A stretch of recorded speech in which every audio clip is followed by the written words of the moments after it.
মা, আমি জঙ্গলে হরিণ শিকারে যেতে চাই, যদি তোমরা অনুমতি দাও। না বাবা, তোকে আমি কোনো মতেই জঙ্গলে যেতে দিব না। তোরা তো জানিস, তোরা এই দুই ভাই বোনকে আমি চোখে হারাতে পারি না। বাবা সাদ, এসব কথা বাদ দে বাবা। তোর এই শখটা আর কোনোদিনও পূরণ হবে না, কারণ তোর বাবা এক কথার মানুষ। মন খারাপ করিস না বাবা। মা, তোমরা দুজন আমাদের নিয়ে খুব চিন্তা করো, তাই না? তোমাদের যদি এতই চিন্তা হয় তাহলে ভাইয়ার সাথে আমিও যাই। আমরা দুজন দুজনার খুব খেয়াল রাখতে পারবো। আমার মেয়েটা এবার একটা কাজের কথা বলেছে। ওগো, আমার ছেলেটার শখটা তুমি এবার অন্তত পূরণ করতে দাও। আচ্ছা, ঠিক আছে। এত করে যখন বলছো, তাহলে তোরা দু ভাই বোনই যা, তবে সাবধানে যাস। এই তো আমার সোনা বাবা, আমরা এক্ষুনি যাব, আর তোমরা আমাদের নিয়ে কোনো চিন্তা করবে না, আমরা সময় মতো চলে আসব।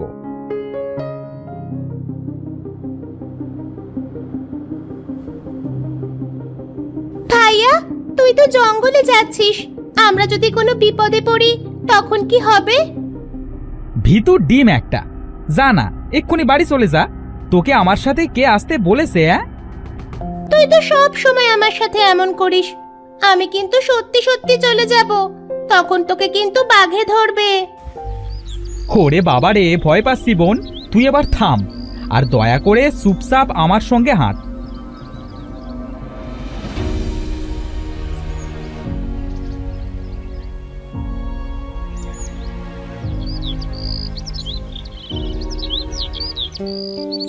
ভাইয়া, আমরা তো জঙ্গলে চলে এসেছি, এখন কোথায় যাবি?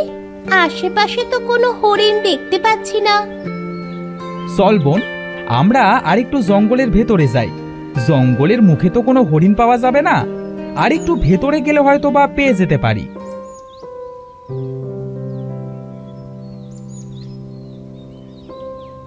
ভাইয়া, আর কত হাঁটবো? দেখ, আমার পায়ে ফোসকা পড়েছে, আর হাঁটতে পারছি না। বোন, ওই দেখ, একটা প্রাসাদ দেখা যাচ্ছে বলে মনে হচ্ছে। কোনো মানুষ আছে নাকি ওখানে? চল, হ্যাঁ, আজকের দিনটা আমরা থাকতে পারি কিনা দেখি।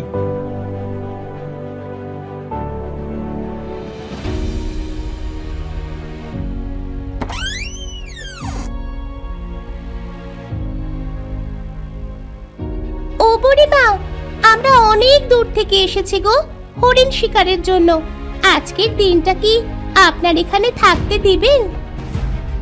হ্যাঁ হ্যাঁ, অবশ্যই, তোমরা ভিতরে এসো।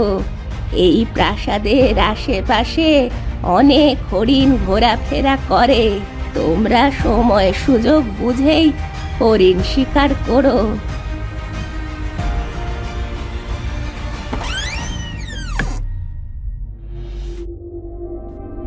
এখানে বসতে লাগো, আমি তোমাদের জন্য কিছু খাবার নিয়ে আসি। হ্যাঁ আচ্ছা বুড়িমা, খাবারটা নিয়ে আসলে বেশ ভালোই হয়, পেটে এমনিতেই ইঁদুর দৌড়াচ্ছে।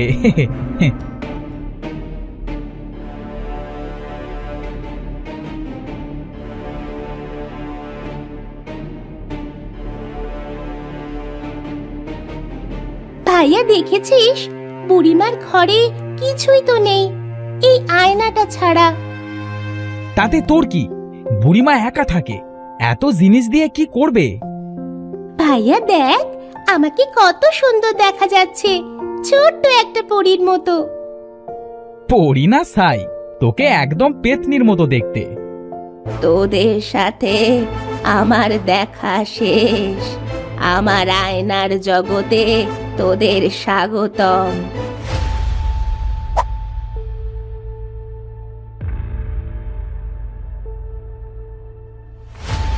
আমরা কোথায় এসে পড়লাম? এখানে তো অনেক রকমের আয়না, এটা তো মনে হচ্ছে একটা আয়নার ঘর। ভাইয়া, এটা আমরা কোথায় এসে পড়লাম? এখান থেকে আমরা বের হব কিভাবে? বুড়িকে ভাবলাম কত ভালো, কিন্তু ওটা তো একটা দুষ্ট বুড়ি। আমাদের আয়নার জগতে তোমাদের স্বাগতম। আমরা অনেক দিনের ক্ষুধার্ত। এখানে যেই আসে সে কখনোই ফিরে যেতে পারে না। আমরা তাদেরকে খেয়ে নিই। কি ভাইয়া, এই আয়নার ভিতরে তো আমাদের মতো কেউ কথা বলছে, কিন্তু এটা কিভাবে সম্ভব? আর এরা কি আমাদের সত্যিই খেয়ে ফেলবে ভাইয়া?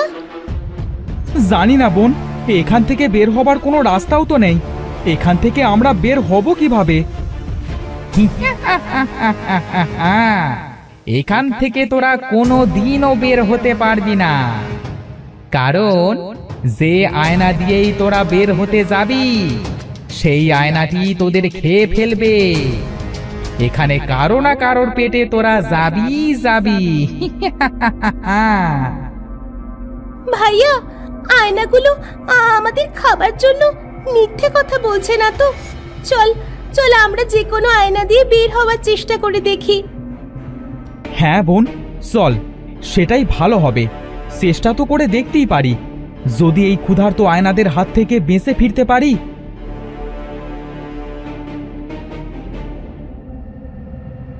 আমি তোমাদের কষ্টটা বুঝতে পারছি। তোমরা দুই ভাই বোন আমার এই দরজা দিয়ে পালিয়ে যাও।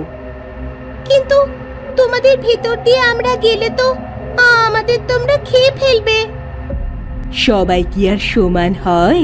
তোমরা আমার আয়নার ভিতরে ঝাঁপ দাও, দেখবে তোমরা পার হতে পারবে। বোন, এই আয়নাটি মনে হচ্ছে ভালো। চল, আমরা এই আয়নার ভিতর দিয়ে বাড়ি ফেরবার রাস্তা পাই কিনা দেখি।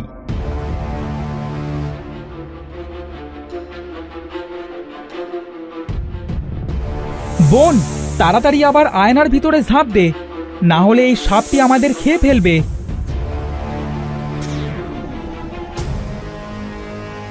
মিথ্যুক আয়না, আমরা তোমাকে বিশ্বাস করেছিলাম, আর তুমি আমাদের এভাবে ঠকালে।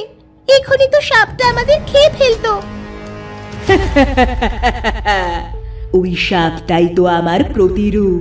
এখানে সবাই আয়নায় তোমাদের খাওয়ার জন্য ছলনা করবে, তবে এখানে একটা আয়না দ্বারা তোমরা বাইরে বের হতে পারবে, কিন্তু সেই আয়নাটা তোমরা কোনোদিনই খুঁজে বের করতে পারবে না। এটাও আবার তোমার কোনো চাল নয় তো? না, এখানে এমন একটি আয়না আছে, সেই আয়নার ভিতর যদি কেউ প্রবেশ করে তবে তারা তাদের বাড়িতে যেয়ে পড়বে। কিন্তু আজ পর্যন্ত এখানে যতজন এসেছে কেউ সেই আয়নাটি খুঁজে পায়নি।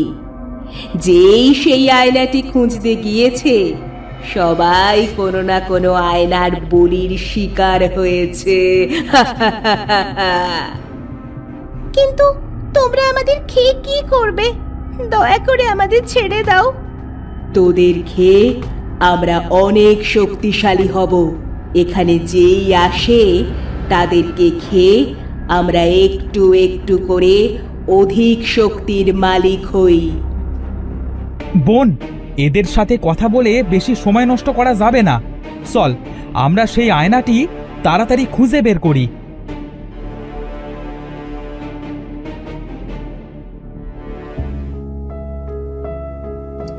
ভাইয়া, আর পারছি না, আমি বাড়ি যাব। আমাকে এখান থেকে বের কর।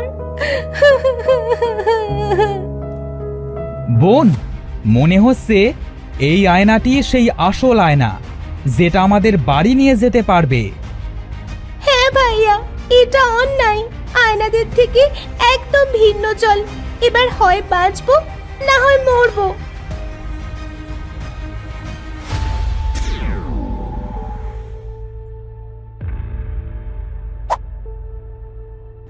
কি, তোরা কোথা থেকে উড়ে এসে পড়লি? দেখি দেখি, তোদের কোথাও লাগেনি তো? না মা, আমাদের কোথাও লাগেনি। মা, মা জানো আমাদের সাথে কি কি হয়েছে?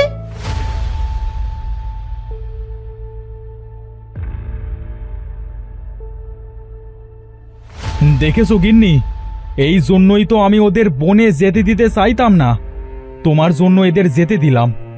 আজ যদি এদের কিছু হয়ে যেত, আমি ওদের কোথায় খুঁজতাম বলো তো? হ্যাঁ, আমারই ভুল হয়েছে রে। আমি আর কোনোদিনও তোদের কোথাও যেতে দিব না। চল চল, তোদের খেতে দি। হ্যাঁ মা, কিছু খেতে দাও, আমার পেটে মনে হচ্ছে ইঁদুর দৌড়াচ্ছে। মা, ওকে খেতে দিও না, ওকে হরিণ ধরতেই পাঠিয়ে দাও। ওর সাথে গিয়ে আমার এক্ষুনি মরা লাগতো। তোমাদের আমি কোথায় পেতাম বলো? এই পেতনি, তোকে কি আমার সাথে যেতে বলেছিলাম? গেলি কেন?